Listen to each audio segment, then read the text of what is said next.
Hit the bell icon and get notified every time we post a new video. Nothing excites me. I'm good for nothing.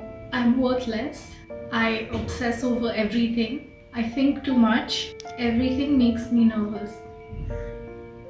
Okay, that hit too close to home, I think, because that's exactly how I feel all the time. It took me 3 years of gradual mental decline and multiple friends who had been to therapy to realize that I had an anxiety disorder due to my toxic workplace. What I had internalized to be a normal work environment was far from it. That, I think, just sums up my life with anxiety. It took me 2 years to realize that the reactions I was having to like simple things like booking a cab to work and then cab guy canceling on me, like that was not a normal reaction. That was a panic disorder. It just hurts for no reason at all, and it becomes tiring to carry around the burden of outrunning this heaviness. Sometimes you just have to feel it. I wonder if mom and dad can see what's wrong with me. Mom and dad cannot see what is wrong with me because I live alone. Sometimes I feel like that's better. Sometimes I feel like that's worse. When you live with your parents, you have a support system, yes. But sometimes, like some days when I'm feeling particularly bad, I don't want them to see how bad it gets. And it does get bad. Parents, what I feel happens is they're constantly trying to guide you or help you find your path. They are looking at our lives through their own experiences. What perhaps happens in the process is that because our parents are the first people whose validation we seek, and when they are constantly telling us that we have not made the right choice, we start doubting everything that we do. So that can cause a lot of mental health issues, a lot of anxiety, and I have also seen that it can result in you procrastinating certain things because you are so anxious to begin that because you're scared that you're making a mistake or you will make a mistake in the process. So yeah, it is a problem. Anxiety I realized when I was in college, and I sort of like managed it for quite a while. I realized I needed to get help for it after I had a literal breakdown when I missed a class. Like I was so tired that I slept through the time, and it turned out that there was a test that day in class, and I later found out that it was not going to be like counted towards our final grade or whatever. It was not going to contribute in any way. But I just sort of had this visceral reaction to missing that test that I sort of like started shaking, and I broke down, and I literally walked to the doctor.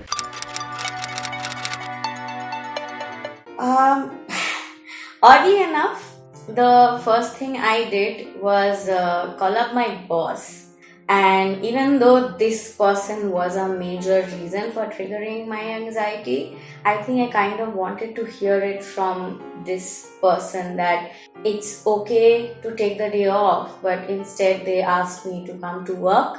And whatever little amount of spiraling was happening, kind of, it just escalated from there. And thankfully I had enough senses. The second person I called was my boyfriend, and I told him that I can't do this, and he assured me that it's fine, I'll call your boss and tell them that you're not coming into work till you're feeling well. That helped a lot.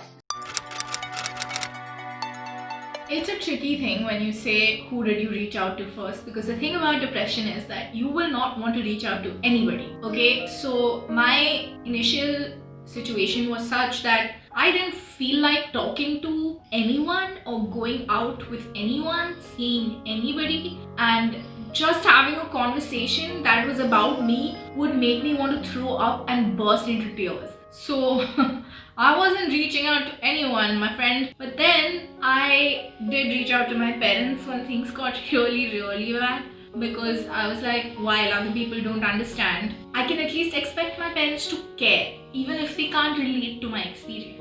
And that worked out well, because My parents have handled this way better than I have, and they are a lot more supportive than I have been of myself on many occasions.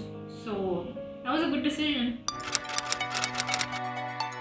In the beginning, I used to blame myself, thinking that I don't have strength enough to deal with things, which is why it's happening. But I think everybody needs to understand the fact that you are still going on despite all these issues, and that's a mark of strength and not weakness. You know, a lot of people, I think, ask themselves, why is this happening to me?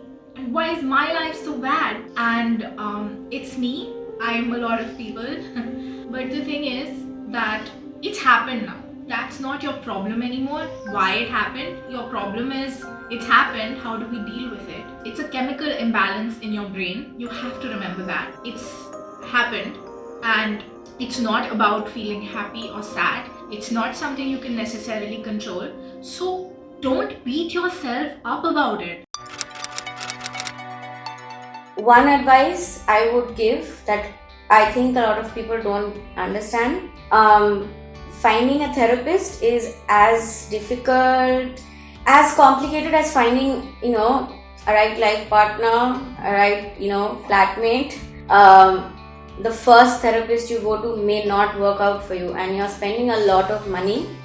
If you think you're not vibing with this person, feel free to go see someone else before continuing with this person for too long. There are many times when we don't love ourselves. There are many times when we don't feel happy in our skin, and we still deserve to be loved and feel happy. In the famous words of the Help, you is kind, you is smart, you is beautiful.